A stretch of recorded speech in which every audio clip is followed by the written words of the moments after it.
ಕೇರಳದಿಂದ ದಕ್ಷಿಣ ಕನ್ನಡ ಜಿಲ್ಲೆಗೆ ಪ್ರವೇಶಿಸುವವರಿಗೆ RTPCR test ಕಡ್ಡಾಯಗೊಳಿಸಿ ಪ್ರವೇಶಕ್ಕೆ ನಿರ್ಬಂಧ ವಿಧಿಸಿರುವ ನಿರ್ಧಾರಕ್ಕೆ ಐಯುಎಂಎಲ್ ಮತ್ತು ಎಸ್ಡಿಪಿಐ ಪಕ್ಷದ ಕಾರ್ಯಕರ್ತರು ವಿರೋಧ ವ್ಯಕ್ತಪಡಿಸಿ ಮಂಗಳೂರಿನ ತಲಪಾಡಿಯಲ್ಲಿ ಕೇರಳದ ಗಡಿಯಲ್ಲಿ ಹೆದ್ದಾರಿ ತಡೆದು ಪ್ರತಿಭಟನೆ ನಡೆಸಿದರು. ಕೇರಳದ ಗಡಿ ಪ್ರದೇಶದಲ್ಲಿ ಕರ್ನಾಟಕದಿಂದ ಕೇರಳಕ್ಕೆ ಹೋಗುವ ವಾಹನಗಳನ್ನು ಸುಮಾರು ಅರ್ಧ ಗಂಟೆಗಳ ಕಾಲ ತಡೆದು ಪ್ರತಿಭಟನೆ ನಡೆಸಿದ ಐಯುಎಂಎಲ್ ಮತ್ತು ಎಸ್ಡಿಪಿಐ ಕಾರ್ಯಕರ್ತರು ಸರ್ಕಾರದ ವಿರುದ್ಧ ಘೋಷಣೆ ಕೂಗಿದರು. ಕೇರಳದಿಂದ ಕರ್ನಾಟಕಕ್ಕೆ ಬರುವವರಿಗೆ ಮೊದಲು ಆರ್ಟಿಪಿಸಿಆರ್ ನೆಗೆಟಿವ್ ರಿಪೋರ್ಟ್, ಕೊರೋನಾ ಲಸಿಕೆ ಸರ್ಟಿಫಿಕೇಟ್ ಅಥವಾ ಸ್ಥಳದಲ್ಲಿಯೇ ಆರ್ಟಿಪಿಸಿಆರ್ ಪರೀಕ್ಷೆ ನಡೆಸಿ ಜಿಲ್ಲೆ ಪ್ರವೇಶಿಸಲು ಅವಕಾಶ ನೀಡಲಾಗಿತ್ತು. ಆದರೆ ಇದೀಗ ಪರೀಕ್ಷೆ ರದ್ದುಗೊಳಿಸಲಾಗಿದ್ದು ಕೇವಲ ಕೇರಳದಿಂದ ಆರ್ಟಿಪಿಸಿಆರ್ ನೆಗೆಟಿವ್ ವರದಿ ತರುವಂತೆ ತಿಳಿಸಲಾಗಿದೆ. ನೆಗೆಟಿವ್ ರಿಪೋರ್ಟ್ ತಂದವರಿಗೆ ಮಾತ್ರ ಜಿಲ್ಲೆಗೆ ಪ್ರವೇಶ ನೀಡಲಾಗುತ್ತಿದೆ. ಕೂಡಲೇ ಈ ನಿರ್ಧಾರವನ್ನು ವಾಪಸ್ ಪಡೆಯಬೇಕೆಂದು ಒತ್ತಾಯಿಸಿದರು.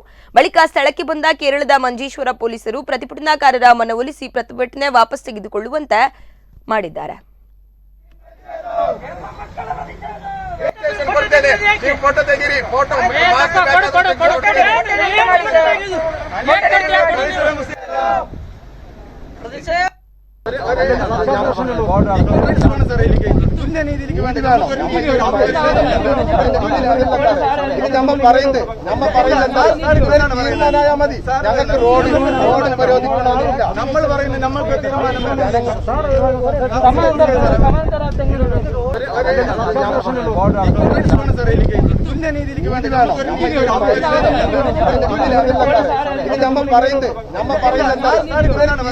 മതി.